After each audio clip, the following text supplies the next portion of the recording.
Hi guys, I hope you're all doing very well. So this will be your first drama video that I'll be posting during the lockdown time. Hope you guys are going to enjoy it. It's really interesting and nice content that we learned this term in drama. So I would have loved to do this hands-on with you guys so that you can participate and we can have our normal discussions that we do in class, but unfortunately that is not possible now, so we'll have to postpone that a little bit until we get back to class. Okay, but anyway, so this content is really going to help you not just in drama itself, but also in English and to an extent in Afrikaans.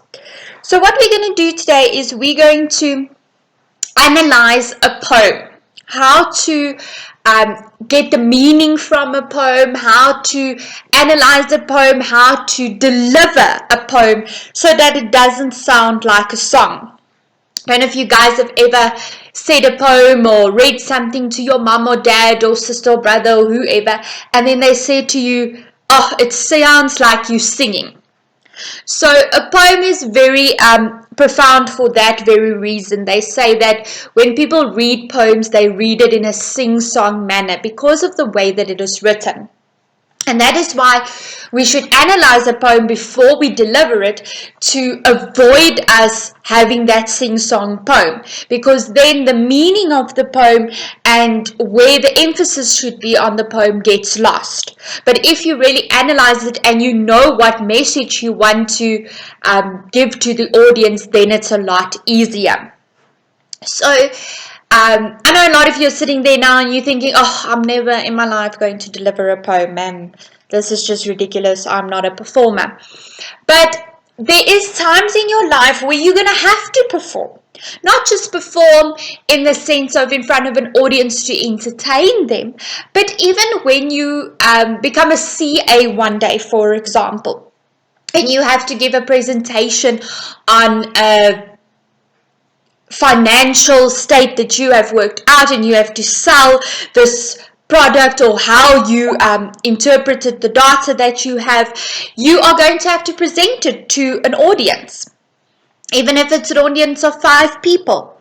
And I always say to people that presentation skills, especially in today's life, is the most valuable skill that you can have, because what we are doing these days is selling ourselves.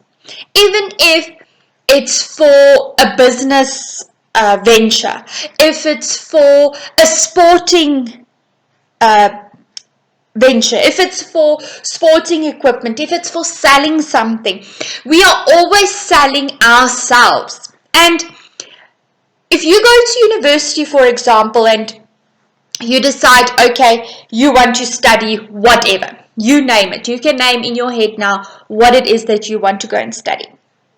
Now think about the amount of people that want to study that exact thing.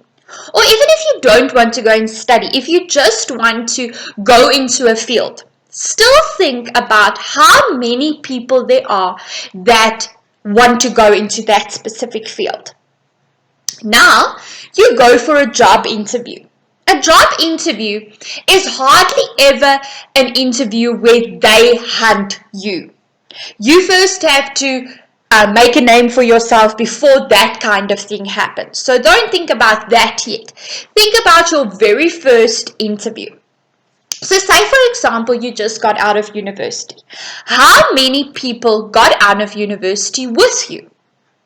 So let's say, for example, there are, and this is a minimum, 300 people that have studied the same thing as you. Let's take law, for example.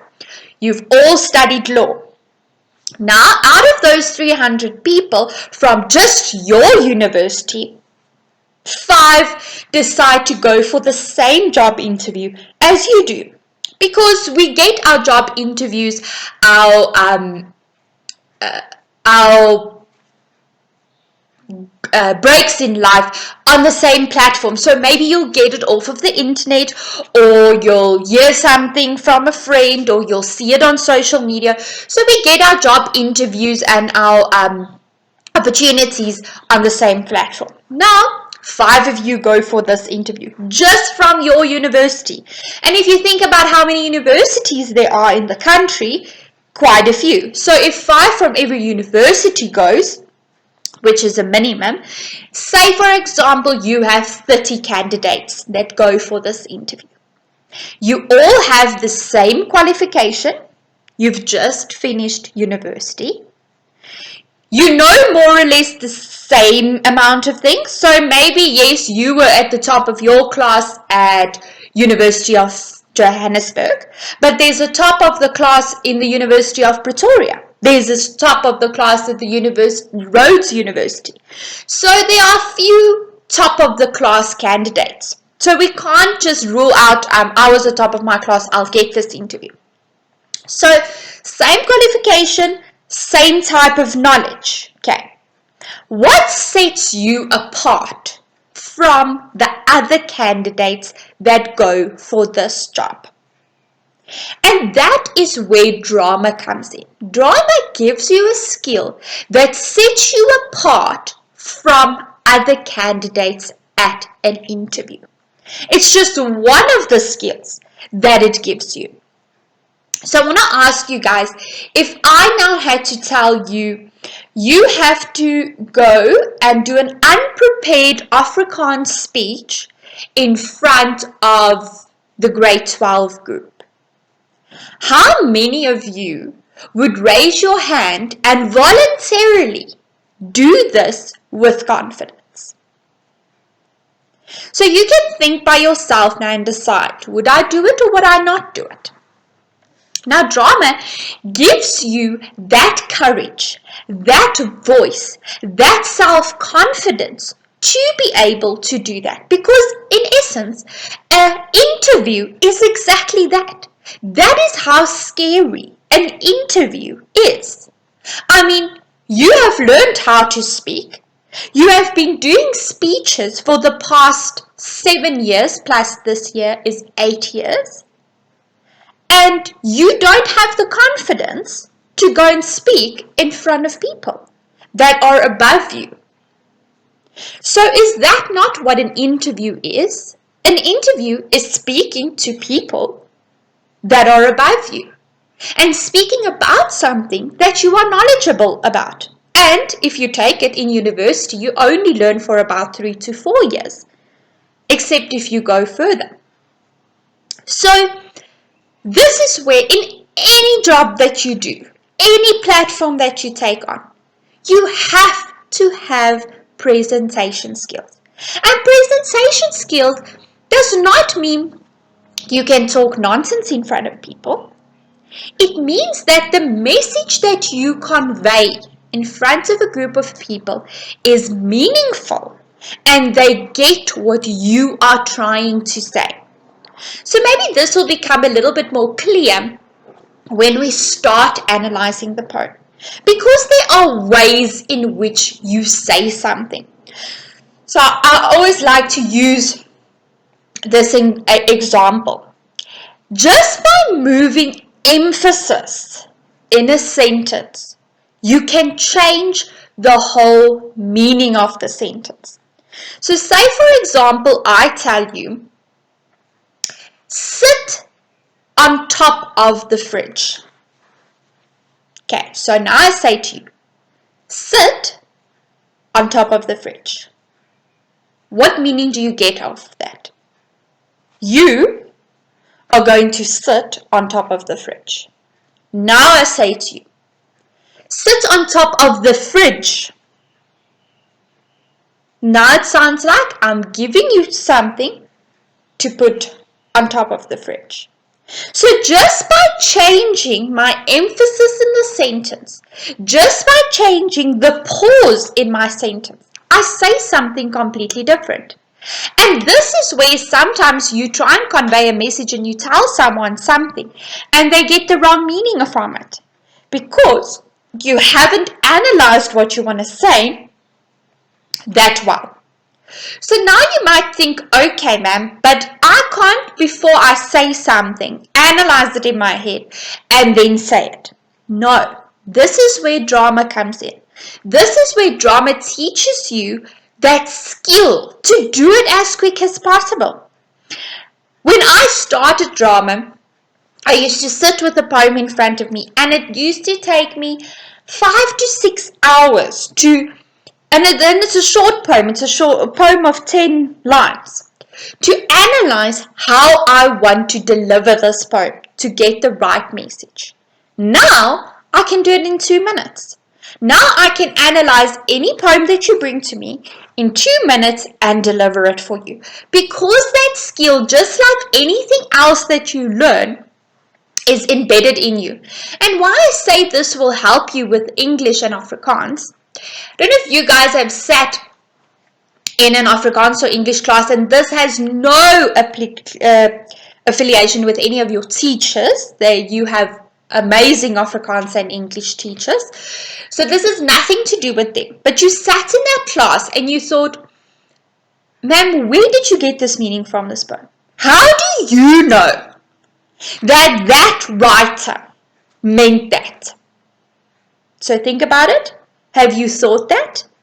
So I'm born into a family that's very analytical, in the sense of they don't care about languages, they like mathematical fact people. And I am more of a drama analysis. So I would go and look for the meaning inside. And they would always tell me, how do you know? There's no fact that says this person didn't want to say they are a bird, they wanted to say that they are free. Maybe they just really wanted to say that they are a bird. Okay.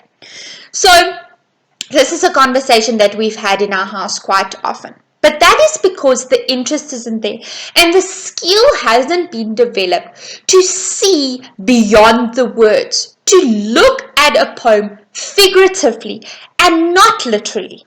Because language is not written as it is. Yes, maths is. Science is.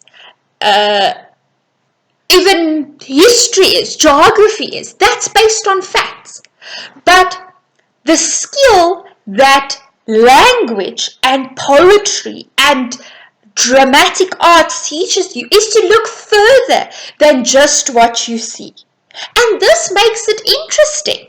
It makes things a little bit more deeper, not just always on face value. We look deeper into the meaning of what the person is trying to say. And this skill has developed so much in this century that you guys are in, that you can't afford to not have the skill to see the deeper meaning. Okay, so we'll get into that a little bit later. So this is just a little bit of a motivation to make you feel that you are not just doing this to pass drama for the term. You're really doing this to gain a skill that you will have for life. Okay. Cool. So when we analyze a poem, we have to get the meaning out of a poem. Remember what I said to you when I gave you those 2-sentence examples. So how do we get the meaning across? Because now you can't tell people, if I say I am a bird, that you actually mean that you are free. You can't say that because that's not in your poem. You have to convey that with your voice and your body. So how do we do this? Firstly, we look at vocal clarity. So vocal, whenever you get a term like this and you are not quite sure what it means, it's always good to divide the word into two and to see what each one of the meanings is. We did this in the first term. So let's look at the part vocal. So vocal obviously has something to do with your voice. Okay, vocal we know comes from the stem word or root word voice. Okay, then we add clarity. Clarity comes from the root word clear. Okay, so how clear is your voice? So this does not mean your voice always has to be clear and direct. Sometimes we want it to be a little bit more softened. because that can also convey a meaning. Okay, so the clarity of your voice plays a role in the meaning of what you are trying to say. Okay, sometimes we have to lower our voices just to get a soft and calm meaning. When I say, for example, the ocean rised, I want my clarity to be clear and big, because I want you to see. If I say the oceans rised, I want you to see how this wave is rising. But when I say to you, the calm waters of the Mississippi Ocean, okay, now I want you to feel the calmness of the water. I'm not going to say the calmness of the Mississippi Ocean. That doesn't convey a meaning of calmness. Okay, do you see the difference there?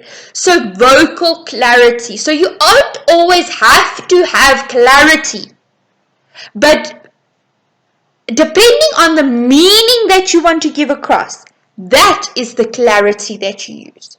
So you see, that's why every line I have to say, okay, do I want to convey this in a calm and composed manner?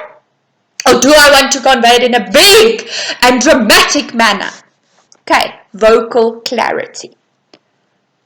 Then variation. So, when we speak about vocal clarity, we want to convey a certain message. But remember what I said to you guys. We don't want a poem to seem like a song, to seem like something that you just say because that is the way it is written. Okay, seems like a song. Now we want variation, because sometimes to emphasize a certain word in a poem, we have to lighten the beginning. Okay. So when I speak like this all the time, and I know, and I go on about my speech, and I speak, and I speak, and I speak, that becomes boring as well. So even though it's very clear, it's very articulated, I still sound boring. And then the meaning, those things that you actually want to emphasize, goes lost. So we need variation. We need variation in order for us to convey that meaning and to emphasize a certain meaning. So sometimes you'll speak up here, and then sometimes you'll bring it low to emphasize that moment. See, we want the variation to emphasize the meaning of the poem. Okay. So here we can say, to include variation in our poem, we can include different pauses. Okay, so when I speak like this the whole day and my pauses are never varied, it's not very exciting. Okay, my meaning gets lost. So I have certain pauses in my poem, in my piece of work, that emphasizes a certain thing. And I change my pauses because a poem is written in a way that it sounds like a song, because a poem is lyrical. Lyrical meaning song. Okay? So that is how a poem is written. But we don't want to perform it in that way, because then it becomes boring, because the pauses in a poem, because of its structure, is said boring. So we don't follow that. We convey the meaning through the pauses. So sometimes we won't stop at the end of the line, because you guys have this tendency to read a poem line by line. Okay? Which means your pauses are exactly the same the whole time. Okay? We don't want to do that. Sometimes we want to let two lines flow into one another and then pause. Or maybe 5 lines and then have a pause. Okay, the length of your pause also determines the meaning that you want to convey and how much emphasis you want to put on the following line. So pause varies in length for meaning to get across. Lastly, we have emphasis. Now, if I talk like this all the time, there's no emphasis on a specific word. So that's why we must vary our emphasis as well. Sometimes you just want to say what you want, but sometimes you want to highlight a word. Okay. So, and by shifting that emphasis, just like I did with the example of sitting on the fridge. Okay. Just by moving my emphasis in a sentence, I move my meaning in the sentence. Because the emphasis draws the attention of the person listening to a specific part of the sentence. Okay, so say I say this top line, yeah? I say this in this way. How do you convey the meaning of a poem? Okay, see how that sounds. Now I say, how do you convey the meaning of a poem? So here I'm focused on you and I'm asking you a question so that you tell me where you put the emphasis, where you take the meaning. Second way, my emphasis is on meaning, which means I am going to tell you now how the meaning is going to be conveyed. So, how do you convey the meaning of a poem? I'm asking you your opinion. But when I say, how do you convey the meaning of a poem? I'm saying, I'm going to tell you how I'm going to convey that meaning. So you see how a simple sentence can be changed by just adding emphasis in a different place. Okay, so let's take this all together again. So how do I convey that meaning? Vocal clarity. How clear is my voice? And why is my voice clear at a certain stage? Variation. Variation in speed. Variation in pauses. Variation within the poem. Pauses. Do I use long pauses, short pauses, and a variation of pauses? Then emphasis. What word am I emphasizing and why am I emphasizing this word? Okay, so we get that. Then, why do I analyze a poem? So why can't I just go and skip the whole analysis part and just answer questions in a poem? Okay, so I analyze it. Firstly, to understand the poem. You cannot understand a poem if you just read it on face value. As I said to you, poems are not written in direct language. We have a hidden meaning to a poem. Poems are written figuratively to say what the reader does not want to say. If you understand what I mean. Then, create depth. So this is more when we start performing. Then we want to create depth. We want the poem to sound interesting, to sound like we have that hidden meaning. We want to perform it in such a way that the audience says, oh, is that what the poem is about? Okay. Then, visualize it when you perform it. So create depth and visualize it when you perform it is more or less the same thing. So we want to paint a picture for the person listening without you explaining the poem. So in the way that you convey the poem, I must get the picture of what the poet wants to say. Convey emotion when you perform. So there's a certain emotion that the poet writes the poem with. And that emotion the audience must feel. But remember, in a poem, that you have to stand still, where there's no movement. It's not a dramatic poem. It's just a delivery poem. You cannot move and cry and jump to convey a message. Everything needs to be done with your voice. Everything needs to be done with those elements that we just explained to convey the meaning. With your vocal clarity, with your variation, with your pauses, with your emphasis, all those things convey a certain emotion and helps the audience to visualize and understand what they need to do. Okay, or what they need to feel, or what message they need to get.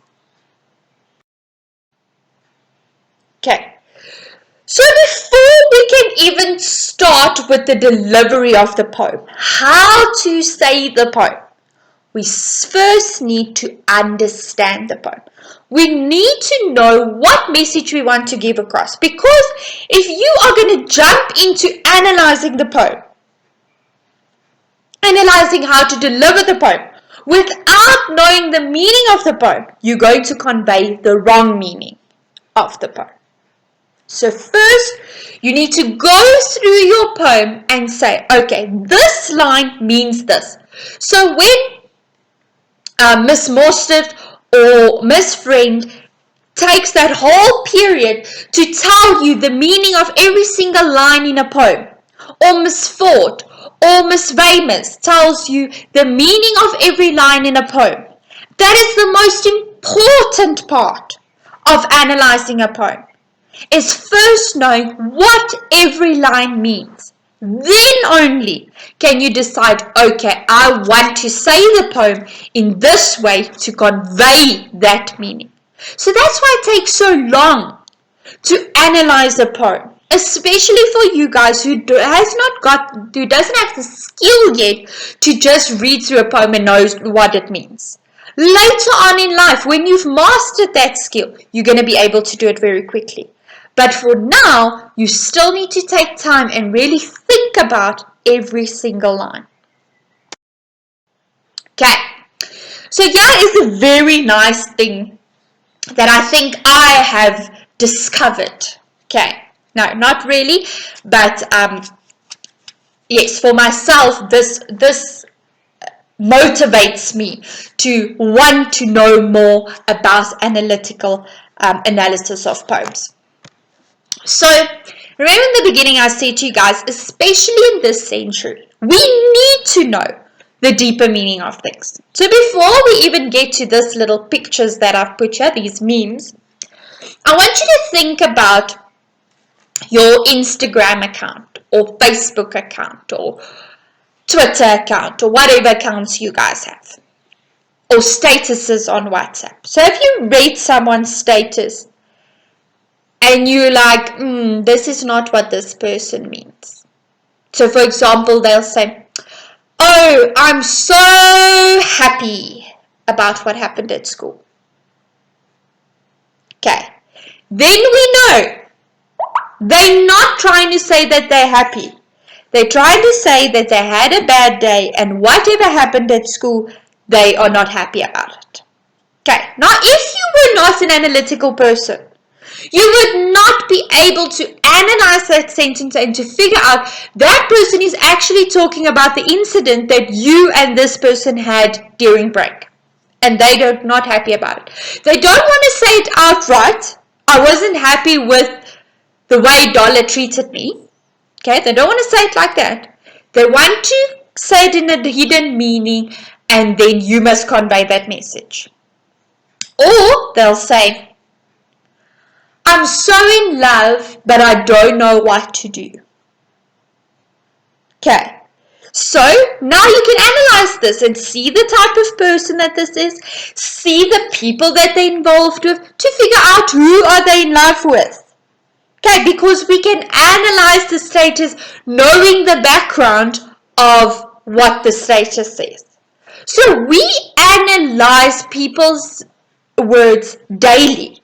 And that is something that the youth of today, that the new generation has come up with. Because we are no longer looking for facts. We are looking for the deeper meaning in things.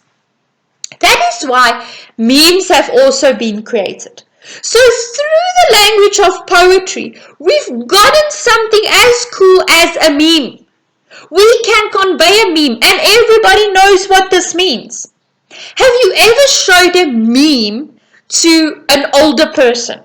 I showed a meme to my grandmother the other day.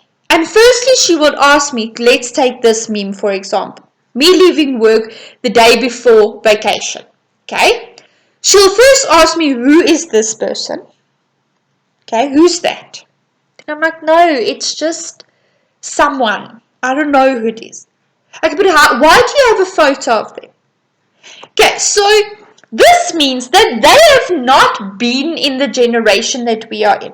They've not been exposed to what we have been exposed to. That's why we don't care who this person is.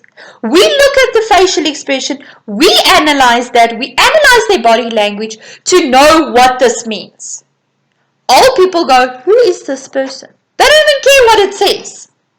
Okay, so then they say, but why are they running away from work? Okay, that's not why we are giving this meme. It's to convey the emotion and feeling that you feel the day before you go on vacation because you've been so excited to just leave and go and take a break. Okay, let's look at this one. I don't think that means what you think it means. Now, once again, go and show this to your grandmother. And she's going to say, no, but that must be means they probably made a mistake there. Okay? We know they purposefully put that in for the wordplay of a meme. Because a meme doesn't mean what it says. Okay? It's analytical language. It's poetic language. Let's take this one that is very applicable to us today. The coronavirus, me, my concerns and control. So it says that the coronavirus is keeping you away from your concerns and the control that you have over your own language. And we can pick this up. It's not like you sat for an hour to figure out this meme. For some people, it does come easier than others because you've developed the skill of analysis. So some people would look at this and start laughing. Okay? Other people will have to analyze it for a while and then when they get it, they'll laugh. Okay, so I don't know if you guys have sat in a conversation with family members or friends or whoever and you show a meme and some people are like, oh my word, that's so funny, and you laugh out and there's that one person who sits there and they're like, oh, and they start laughing. Okay, it means that that person has not yet mastered the skill of the analytical language so directly as you have, and that's why they don't immediately understand it. Same goes for a joke. A joke is also something that needs to be analyzed in order for you to understand the punchline. That's why some people get the joke immediately and start laughing, and other people need a while to overthink that and then to get the conveyed message. It's all about analyzing what you are reading. And through analyzing poetry, guys, I can promise you your analytical skills really develop so quickly. And then you know how to read figurative language. And when you get that unprepared poem in Afrikaans or in English, you are able to immediately know what it means. And you can answer those questions and you really do well in it. Okay, so this one. I'm fine. Everything is fine. So look at their facial expression. Is this guy really fine? No, we can see that that is a fake smile that he has there. So we see the hidden meaning in this. This one. Hey girl, feel my sweater. Know what that's made of? boyfriend material. Okay, a little pickup line. So something as silly and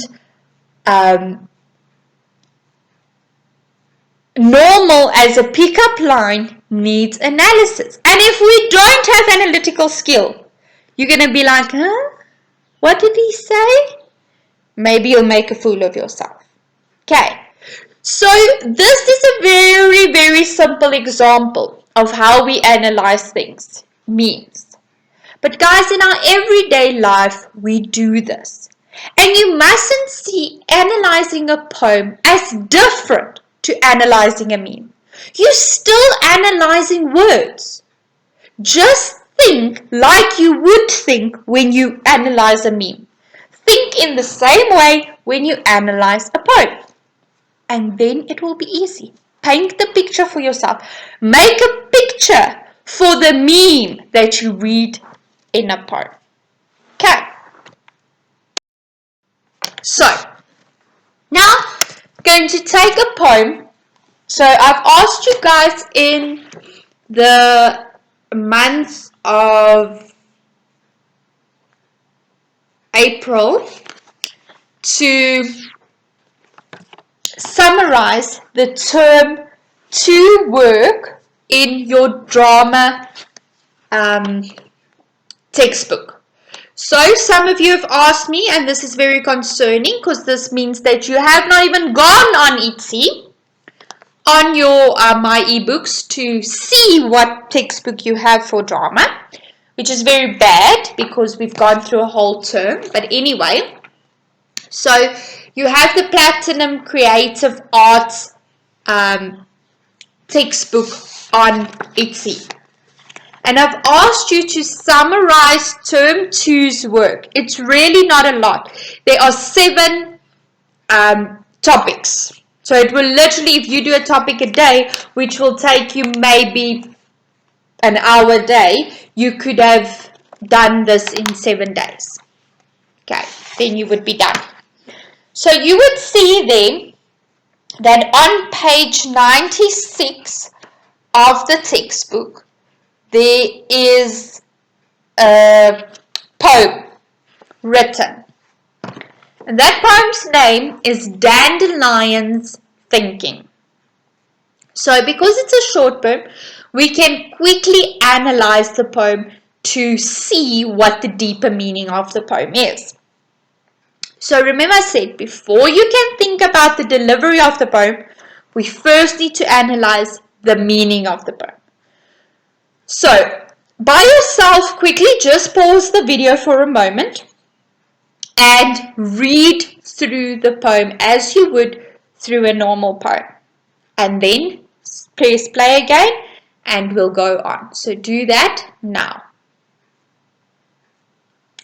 Okay, so you've read through the poem.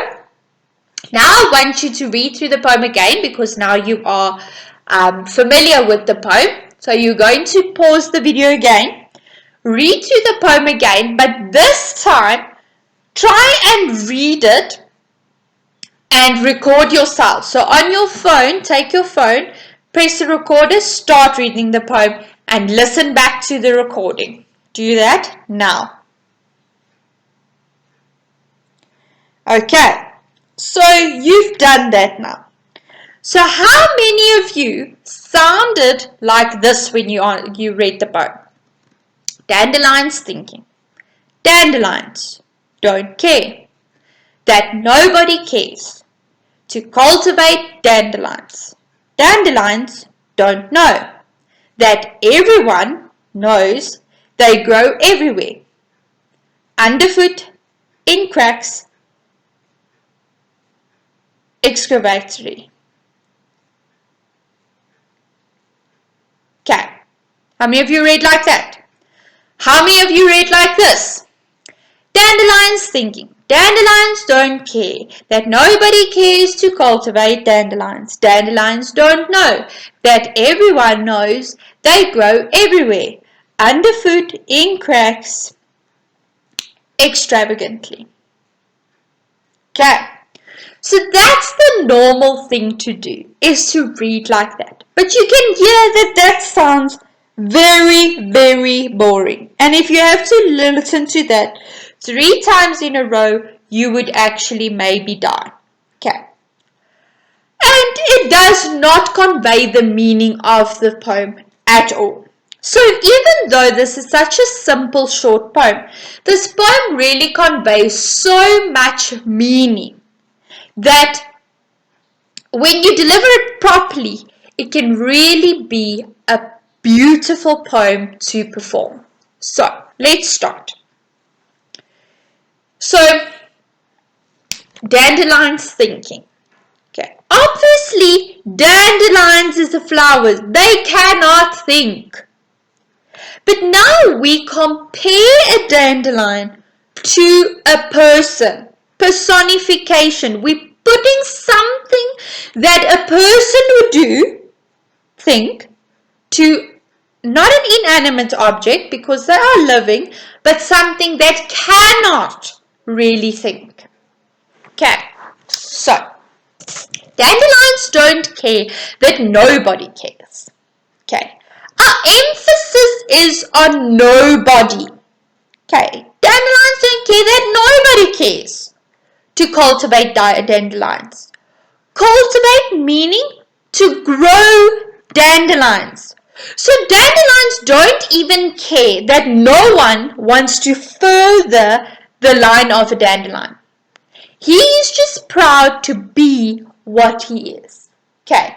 And cultivating plants, the plants that are being cultivated are the rare, beautiful plants that mean so much. A dandelion is actually a weed. So nobody cares to plant dandelions because they grow anyway. They grow so rapidly by themselves that you don't have to go and cultivate them in your garden. They'll just grow there. They are not like, what are those plants? Just think about it now. I'll think about it later, okay. But they don't need to be cultivated. For example, a protea. A protea is a plant that needs to be cultivated because they don't grow that well on their own. Dandelions grow everywhere, even though nobody cares for them too much. Okay, so put this in a person's life. Dandelions just live. They don't care about somebody liking them and wanting to make more of them. They just live. They flourish by themselves. Okay. So they're not those people who care what other people think. Okay. Next slide. Dandelions don't know that everyone knows they grow everywhere. Okay. Obviously, the plant doesn't know that they grow everywhere and they flourish on their own. They just grow by themselves. Just like proteas don't know that they need to be cultivated in order to plant further. No. So they're that person who really doesn't care. I don't care what everybody thinks. I am myself and I'm flourishing even though I am the plant that grows in everybody's garden. Underfoot, in cracks. Underfoot, in difficult circumstances. In cracks that are in the floor, through paving, these dandelions would grow because they grow even in the worst circumstances. They can grow and they can flourish extravagantly. So even though it's in difficult circumstances, in cracks underfoot, they still exude an extravagant flower. Okay. So now we know what this says. It says that dandelions, even though they're weeds, even though nobody cares about them, they grow through these difficult circumstances. They flourish extravagantly. Okay. So now we've mastered the meaning of a poem. We went through the poem to know what the meaning of the poem is. Now we can only start analyzing the poem for when we need to perform it. Okay? So we use what they call a poetry analysis toolbox for us to convey the meaning. So these little features or gimmicks, you can say, we use to convey that message that we need the audience to get. So firstly, we have the short pause. Okay? We're going to analyze them separately now. We have the short pause. Okay? Which means you talk, and then you go on. Okay? Just a short, rapid pause, one breath. Grade 1s, 2s, and 3s, when you teach them how to deliver poems, you always say one breath. But then what happens is they go, Barney Rabbit sat on the stoop, and then you go, okay, not like that. In your head, there's a slight pause, and we go on. Okay, so one breath, we say. Then we have a longer pause. Now, a longer pause means the pause is a little bit longer. You wait and you want to emphasize the next line, but not for too long. So you go and you go, and then you continue. Okay, this is normally done where there is a shift in your vocal clarity. Remember we talked about vocal clarity in the beginning. Yeah, your vocal clarity will change. With a short pause, it normally doesn't change. There's just an abrupt and then we go on. There's no change. But with a longer pause, there is a change in vocal clarity. So you'll say something to emphasize what it's about. Okay, so your vocal clarity will normally change. Then you get a dramatic pause. Now, a dramatic pause, I'm pretty sure you've all seen on TV. When they say this line and this guy goes on his knees and he's busy with the skull.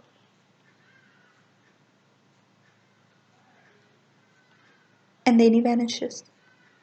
Okay, so there's a dramatic pause. It's there for dramatic effect. So something really has to be emphasized. There's a complete change in the scene or change in the variation or the next line that you want to say before a dramatic pause or after a dramatic pause is really something that you want to emphasize very clearly.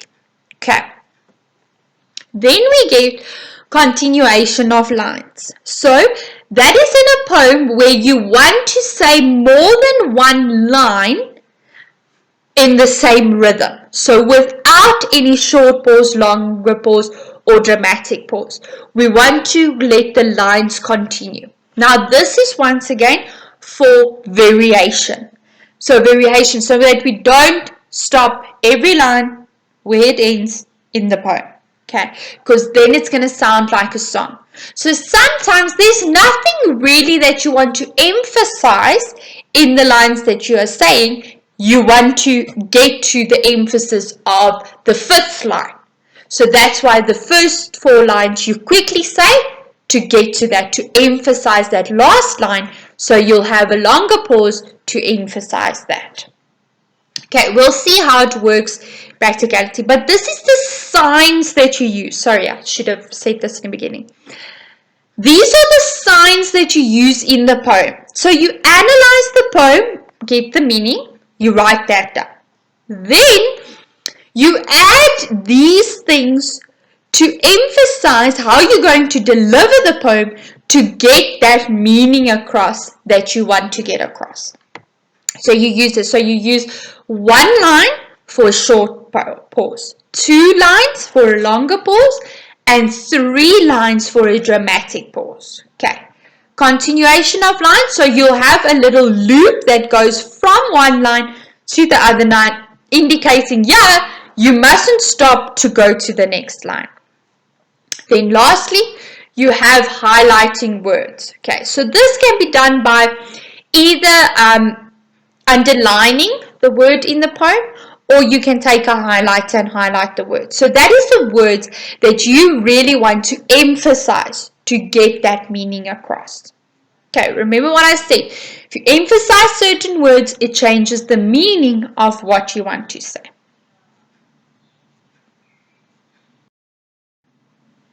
Okay, so I only see the time now. Okay, guys, I know this is very long, but if you divide this video, you're going to use for the whole week. Okay, so I do a video per week for the dramatic arts. So if you feel a little bit tired, you feel a little bit overwhelmed with the information, stop, go on the next day. Okay, but get through the video by the end of the week. So you really don't have to master everything today. Okay, just relax. Okay. So once again, I want you to read this poem. And I want you to, in your head, think about what the meaning of this poem is. So pause the video, read through the poem, think about the meaning of the poem. Do that now.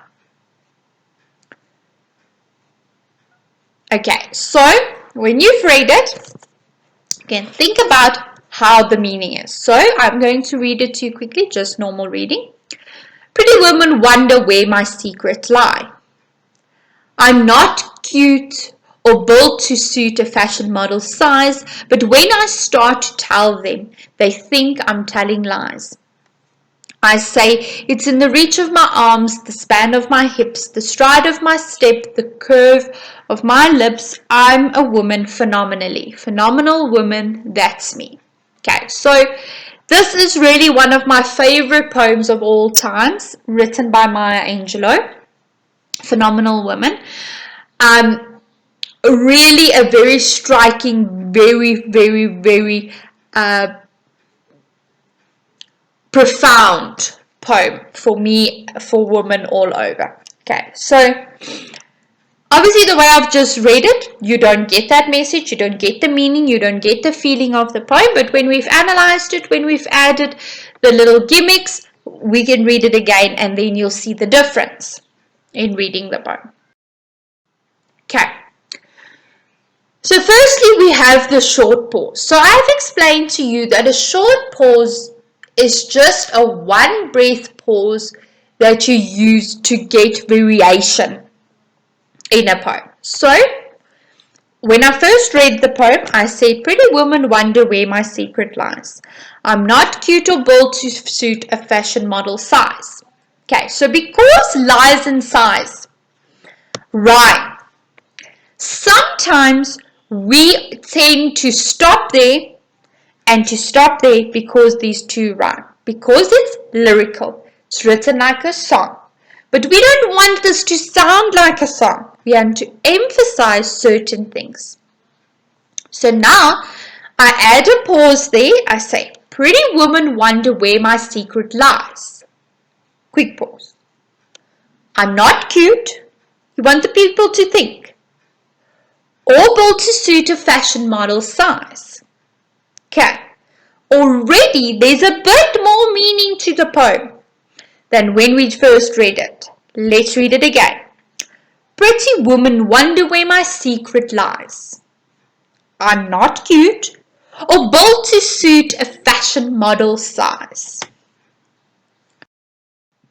Now, let's change it a bit by adding a longer pause. So a longer pause, two stripes, two lines that emphasizes the next line that we're going to say. And there's a variation in your tone, remember.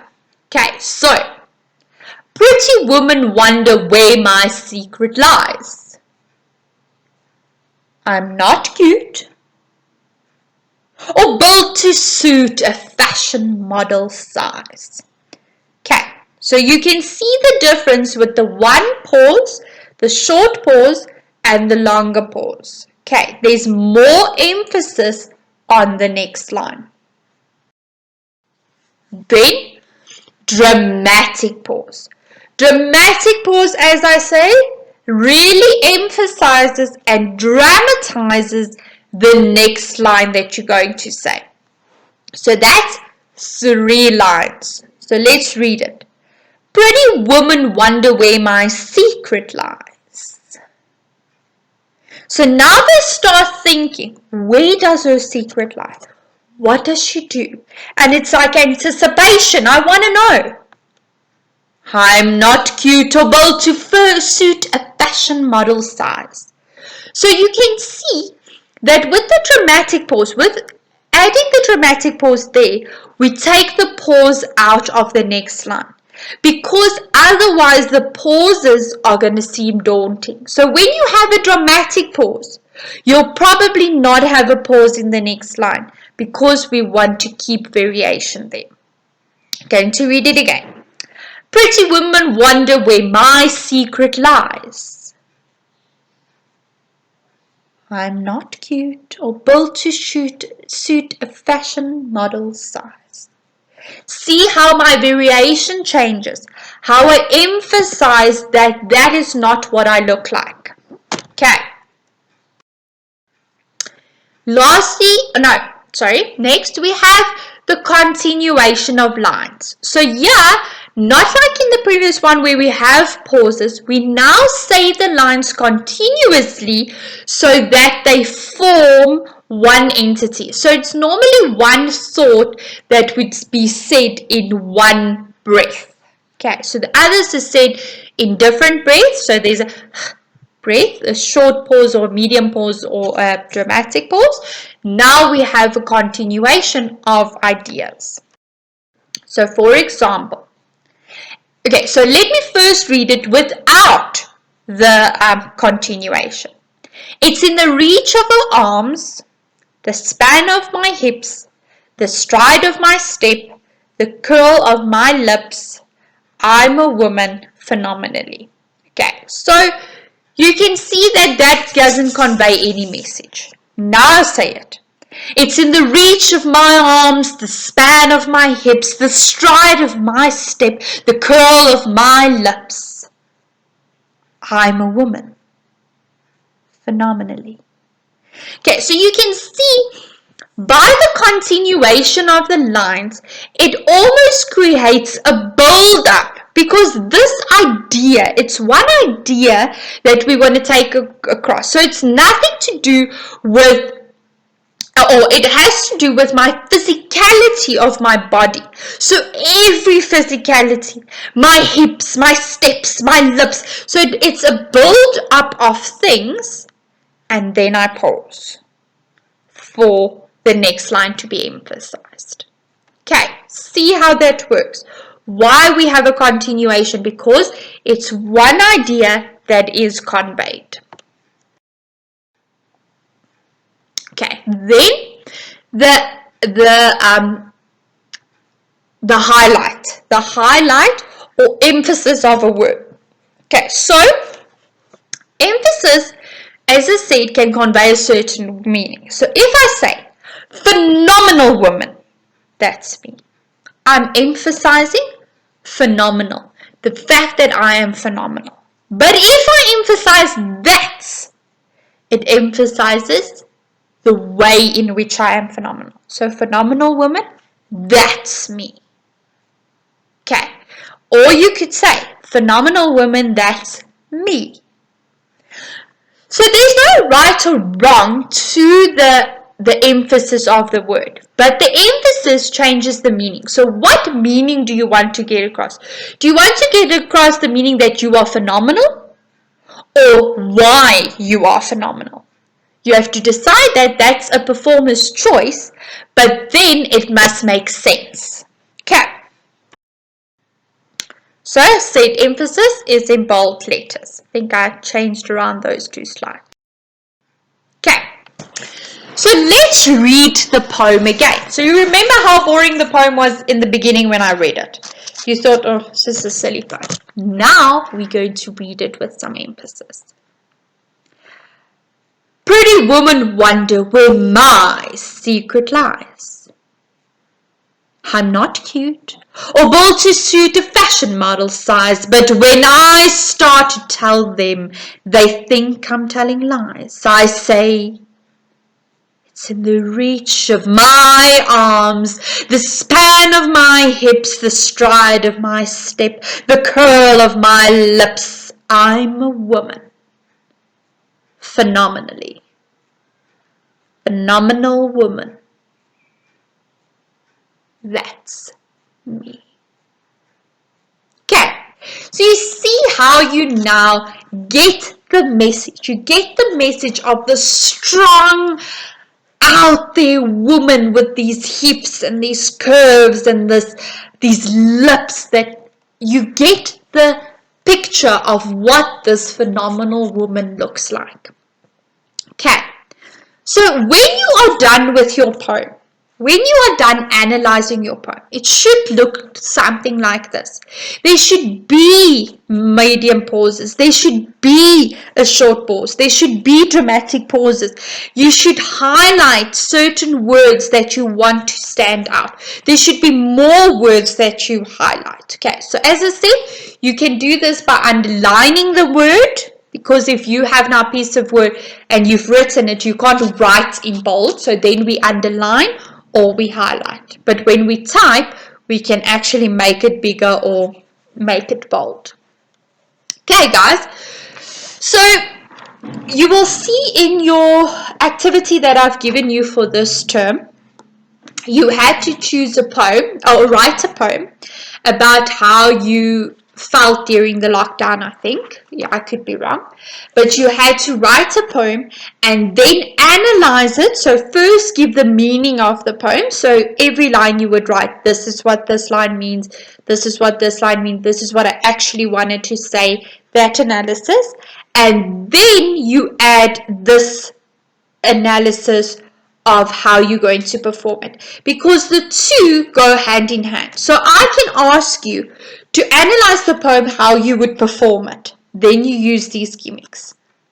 And then I can ask you to say why you used every one of these gimmicks. And then you motivate that by giving the meaning of the poem. So you say, I wanted to have a medium pause there to emphasize what the woman is not and what she feels that she is lacking in her life. I wanted to give this continuation because it's one idea of leading up to what physicality she has that makes her a phenomenal woman. I wanted to highlight the my, because that is who the poem is about. It's about the person, it's about self-confidence and talking about yourself. Okay, really analyze why you use each one of these. And in the assignment as well, you're going to have to do it. So you're going to have to say, in line 1, I used a medium pause because. I emphasized my because. I had a continuation of the 3 lines because. Okay, so you have to motivate why you are doing each one of that. Okay, cool, guys. So this is the last site. This was quite a mouthful for you guys to take on. But as I said, if this video was a bit much for you, you feel that it's too much, I'm going to post a video a week. So you have the week to get your head around this first part of this term's work.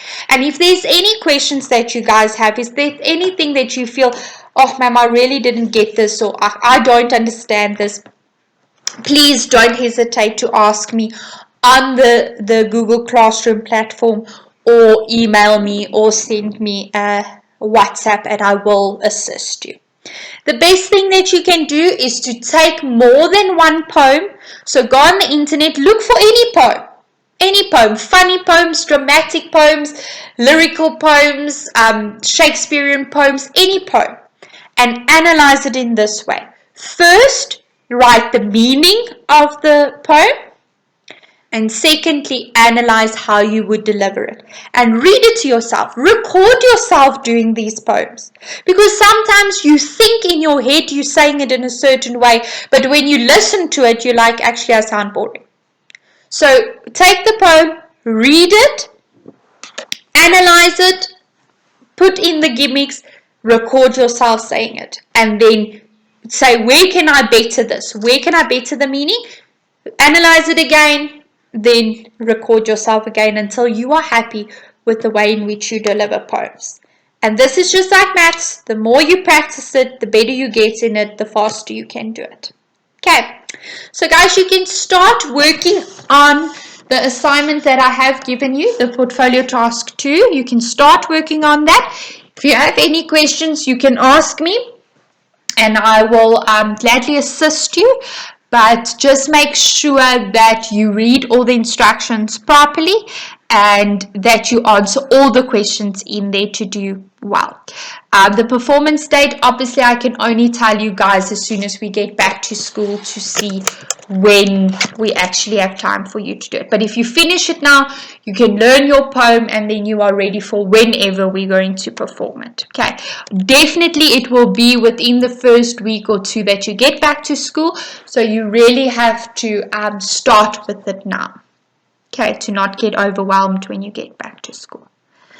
Cool, grade 8s, thank you so much for listening to the video.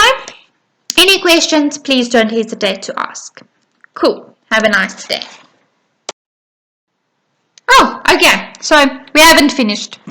Okay, so the dandelions thinking, please, for homework, analyze that and then add the gimmicks that you would and see how you would perform it. So with the continuation, short pauses, long pauses, emphasis, put that on the poem and see if you can convey the message. Cool, that's your homework. Thanks guys, enjoy your day.